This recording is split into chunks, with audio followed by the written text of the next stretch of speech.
Shalom Bapak Ibu. Seperti biasa mari beri salam kanan kiri muka belakang. Katakan damai sejahtera bagimu, berbagi sukacita di hari Minggu kedua sesudah Natal. Tuhan izinkan minggu depan saudara akan memasuki Minggu Epifani yang pertama. Dalam tradisi Gereja Timur, di Minggu Epifani itulah sekitar tanggal 6 Januari ke atas, satu minggu mereka merayakan Natal Kristus. Kalau kita Desember ya. Bapak Ibu, saya kira tidak asing kita Wahyu beberapa waktu sebelumnya, sebelum kita pandemi, kitab ini sudah berapa kali dikupas di atas mimbar ini. Saya tidak akan memberikan penjelasan lagi. Diperkirakan ditulis sekitar tahun 70 hingga tahun 80 Masehi atau sesudah Yesus. Bahkan ada yang berani menyebut sekitar 80 hingga tahun 96 di masa sesudah Yesus, karena berhubungan dengan Kaisar Domitianus. Nanti di googling saja dan tulis saja Domitianus, saudara akan menemukan tentang raja itu. Ada dua latar belakang politis kerajaan di saat kitab Wahyu ditulis oleh Yohanes ketika mengalami pembuangan di Pulau Patmos. Masa pertama, masa kekaisaran Nero, dan saya kira Bapak Ibu sangat tahu tentang Nero dan luar biasa kejamnya dia terhadap orang Kristen, melakukan manuver politik yang luar biasa untuk menyalahkan orang Kristen dan menyebut orang Kristenlah yang membakar kota. Jadi ditaruh minyak di tiap kepala para pengikut Kristus di kota itu, Roma, baru dibakar hidup-hidup, lari tunggang langkang mereka, terbakarlah kota itu. Itu sadisnya Nero. Kalau Nero sedemikian sadis, lain lagi penggantinya, Domitianus ini. Sekitar tahun 64 Masehi, dia juga gila-gilaan, membuat propaganda luar biasa. Tidak boleh dari warga Romawi dan daerah jajahan, termasuk orang Kristen, yang tidak menyebut dia dengan Dominus et Deus Noster, Tuhan dari Allah kami. Jadi dia mengagungkan dirinya dan menyebut dirinya adalah Allah atau Tuhan. Maka siapapun warga Romawi wajib menyembahnya sebagai Tuhan atau Allah. Jika tidak, dibinasakan. Sekarang silakan saudara bayangkan kondisi gereja-gereja pada masa itu. Oh, tidak mudah Bapak Ibu, rezim ini luar biasa. Menggoyahkan, menghancurkan, membuat orang kehilangan pengharapan. Pertarungan dengan binatang di stadion itu, gladiator. Manusianya adalah kebanyakan orang Kristen, bertarung dengan singa dan semua hal. Tidak ada yang nyaman di masa Nero maupun Domitianus. Kondisi ini sangat sulit. Diperkirakan di sekitar masa itulah Yohanes dibuang di Pulau Patmos. Dan kalau orang Kristen modern, yaitu Bapak, Ibu, dan saya, baca kitab Wahyu cenderung bilang takut, baca kitab Wahyu cenderung bilang ogalah, nggak usahlah kitab yang lain saja, dan cenderung mengatakan ini kengerian. Bagi jemaat pertama yang menerima kitab Wahyu yang tidak dimeteraikan, nanti baca ayat 8, itu perintahnya jangan dimeteraikan, jadi disebarkan langsung. Itu bukan berita mengerikan. Mereka baca dari awal sampai pasal 22, zaman dulu belum ada pasal ya, tulisan itu sangat panjang. Itu justru menggetarkan, memberi percikan api, bagaikan ditaruh di bensin, meletup semangat mereka untuk kembali bangkit lagi. Tuhan mau datang kembali, ini pengharapan kita, maju terus dalam Tuhan. Mau Domitianus kah, mau Nero atau siapapun yang menganiaya kita, mari maju terus dalam Tuhan. Tuhan mau datang kembali. Jadi kalau saudara baca kitab Wahyu, jangan cuma baca dalam perspektif ke depan Yesus akan datang nanti, tapi saudara harus mundur membaca latar belakangnya. Dan ini menjadi spirit kekuatan bagi gereja-gereja yang tertindas pada waktu itu. Betapa berita kitab Wahyu bukan berita ketakutan yang banyak ditakuti dibaca oleh orang Kristen modern sekarang. Wah, kengerian, ada naga, ada binatang bertanduk, ada wah ada mengeri. Enggak, itu bahasa-bahasa simbolis. Yang orang-orang Kristen perdana tahu tentang arti angka 7, tahu tentang arti angka 6, tahu tentang simbol-simbol binatang. Mereka tahu ini bicara soal Domitianus, ini bicara soal penganiayaan gereja, ini bicara soal kemuliaan Allah yang turun. Jadi ketika saudara baca kitab Wahyu, spiritnya di situ.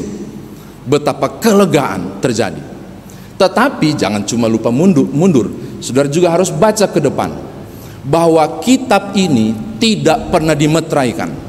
Itu berarti di segala waktu dan zaman ketika ini dibaca, penggenapannya sangat mungkin terjadi di waktu yang tidak kita duga. Aku datang segera. Segeranya itu menunjuk tentang situasi dan waktu kapan yang tidak pernah kita tahu. Bahwa kitab ini tidak dikarang oleh Yohanes, tetapi diimla ya, kalau diucapkan oleh malaikat, ditulis langsung oleh Yohanes. Yohanes bukan ngarang.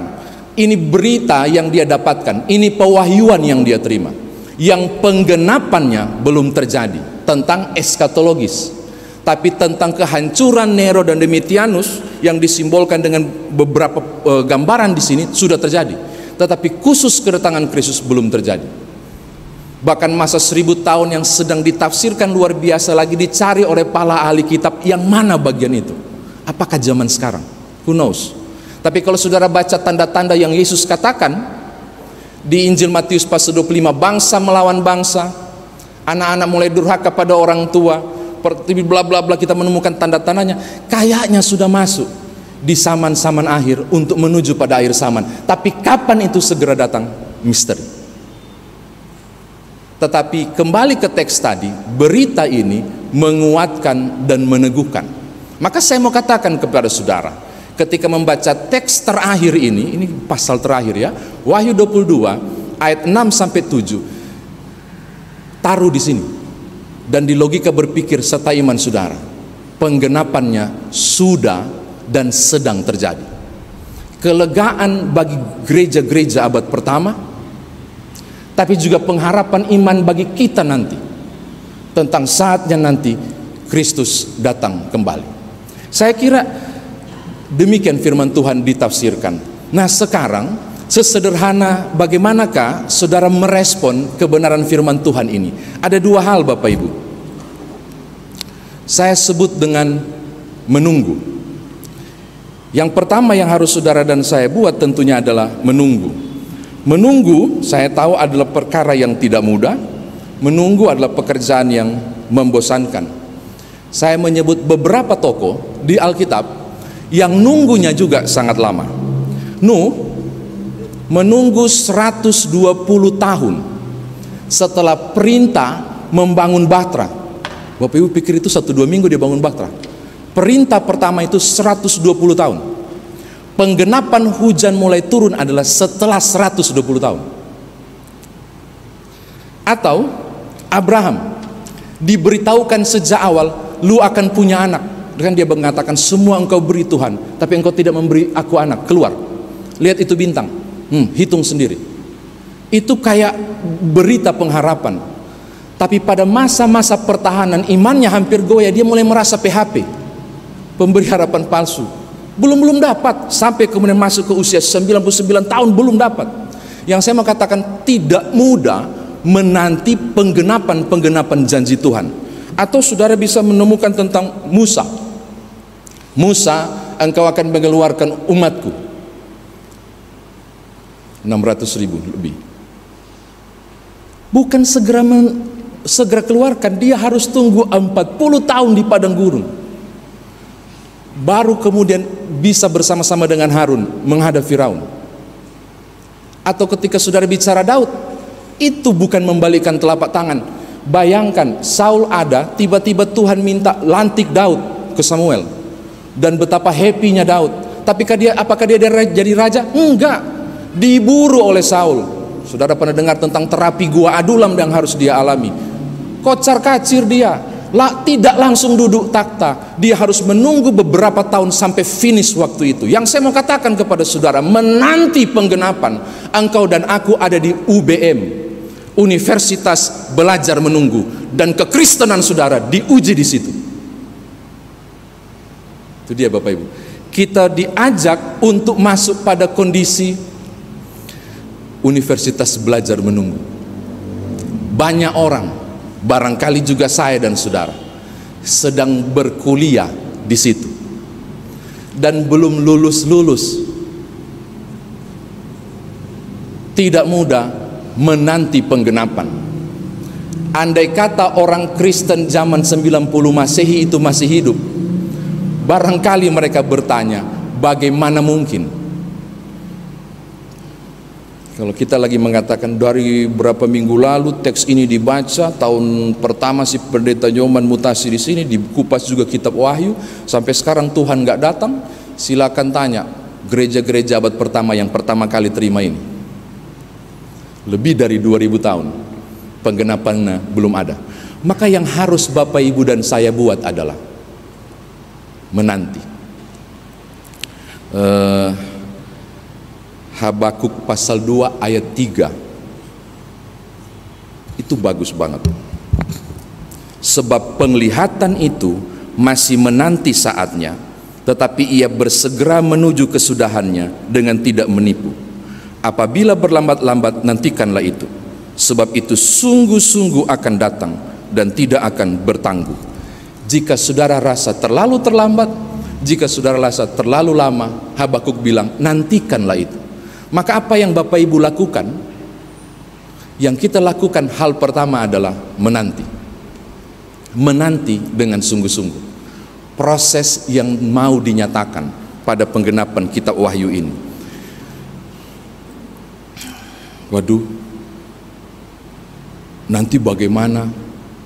Ini di YouTube ya, saya harus menyampaikan karena banyak menghebohkan dengan dalil penggunaan vaksin. Salah satu penggenapannya ada di tangan. Sudah mulai banyak ahli tafsir yang nafsir dan hubung-hubungkan. Saya mau katakan begini kepada saudara, perhatikanlah apa yang dikatakan Alkitab. Perhatikan dengan seksama tandanya. Dan yang saudara lakukan adalah bukan menduga-duga, tapi lakukanlah dalam penantian tanpa henti. Tapi kalau cuma menanti bisa kebobolan kita. Lalu apa yang dilakukan? Menunggu adalah pekerjaan yang membosankan. Tapi supaya tidak membosankan, cuma satu cara. Berapa banyak orang menanti orang datang? Di rumah kemarin Natalan kok belum datang? Apa yang mama biasa bikin? Sambil nunggu orang, lakukan sesuatu. Kayaknya kemarin Brenebon dikasih panas lagi. Atau apa tuh, ayam yang ada kuning-kuningnya itu, kuah kuning dipanasin lagi, atau apapun. Menunggu tidak menjadi membosankan jika saudara melakukan sesuatu dalam menunggu. Dan di dalam ayat ke-7 ada clue-nya. Bagaimanakah melakukan sesuatu di tengah menunggu? Ayat 7 bilang ketaatan pada perkataan-perkataan Tuhan. Maka langkah kedua mau saya katakan kepada Bapak Ibu, menanti penggenapan ini, silakanlah lakukan segala sesuatu, daily activity saudara, dengan berbagai hal, bekerja, membesarkan anak, santailah dan nikmatilah tahun anugerah yang Tuhan beri ini. Tetapi beri tanda koma, lakukanlah dalam ketaatan pada perkataan-perkataan Tuhan. Begitu. Dan ketaatan itu mestinya totalitas. Berapa banyak orang mengatakan ketaatan tapi tidak full taat. Kita lagi ramai dengan layangan putus di TikTok. Kita sedang bicara tentang fenomena hidup keluarga yang berantakan. Kita sedang bicara tentang berbagai hal yang menunjuk pada kesulitan saudara dan saya membatasi pergaulan anak-anak yang terbatas secara lahiriah tapi terbuka secara digital. Kita sedang melihat fenomena menarik ketika anak-anak mencari solusi jawaban, tidak lagi ke oma opanya atau ke mama papanya tentang kebijaksanaan, tapi mereka bisa langsung www. dan selalu dapat. Kita menemukan berbagai hal pada kondisi ini. Ada yang membangun, tapi ada yang menghancurkan.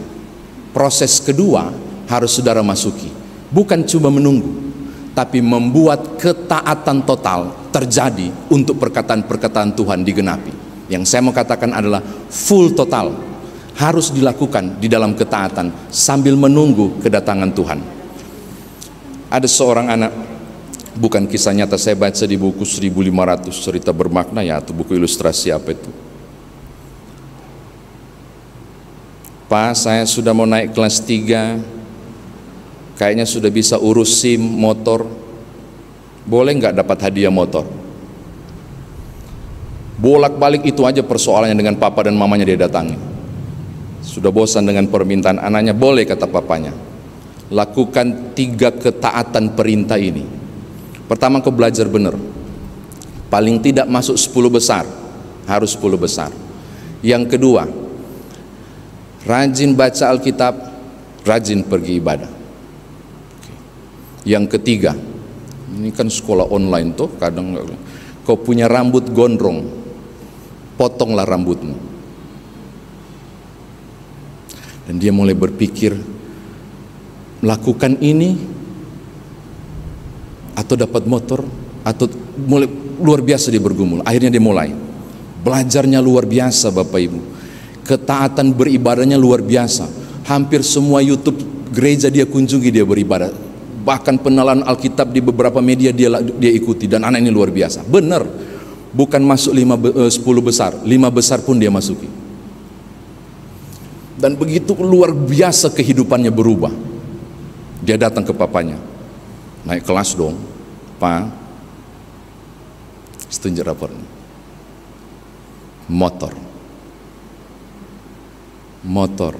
Motor loh sesuai janji. Benar, ketika periksa raportnya luar biasa. Kau belajar dengan bagus, betul. Terus sudah sampai di mana? Baca Alkitab. Saya sudah 2 kali katam, Papa. Katam itu berarti dari Kejadian sampai Wahyu selesai dia baca. Wah, luar biasa. Tapi pas dia nengok ke atas, anaknya enggak pendekkan rambut, masih gondrong.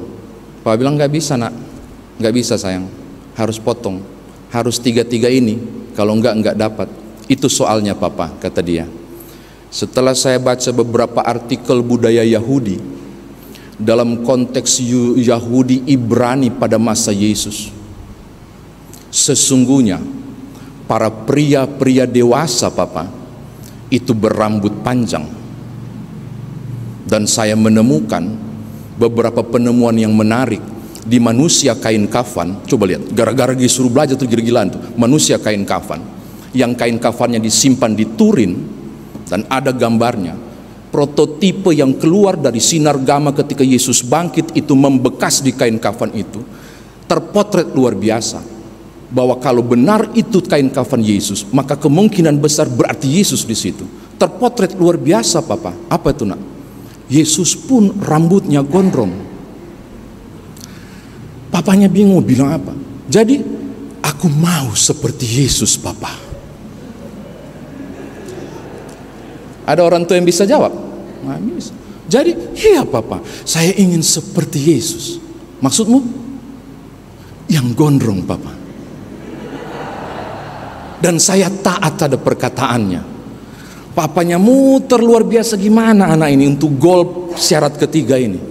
Tiba-tiba papanya tersenyum dan pandang dia. Oke, Stefan, nggak ada dia ya? Dia lagi ikut ibadah di YouTube. Betul mau seperti Yesus? Mau. Mau gondrong seperti Yesus? Mau, Papa. Serius Papa. Oke.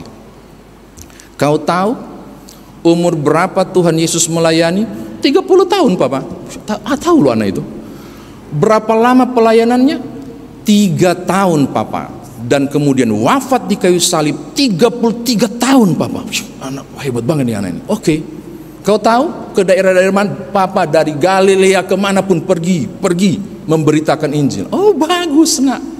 Papa mau tanya, Tuhan Yesus yang luar biasa ajaib itu, yang berambut gondrong, dari desa ke desa, dari bait Allah pergi ke sinagog memberitakan Injil, kira-kira pakai kendaraan apa nak?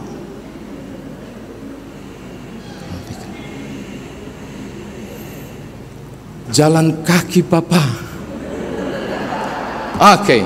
Karena kau mau seperti Yesus, mulai besok jangankan motor, angkot pun nggak dapat kau jalan ke sekolah. Papa, saya mau potong rambut sekarang. Saya mengatakan kepada saudara, tanpa ketaatan total engkau tidak mendapatkan anugerah. Amin. Penting dalam penantian itu, kalau diminta taatlah pada perkataan totalitas, jangan separuh-separuh. Di tahun baru ini, di hari Minggu pertama 2022, dari kemarin saya lihat di YouTube, saya selalu sebut 2024, saya nggak tahu apa yang terjadi itu. 2022, yang saya mau katakan kepada saudara, Kristus pasti datang kapanpun, kita nggak tahu, bisa saja sebentar selesai, amin saya ini, kita nggak tahu. Totalitas saudara untuk hidup dalam ketaatan perlu.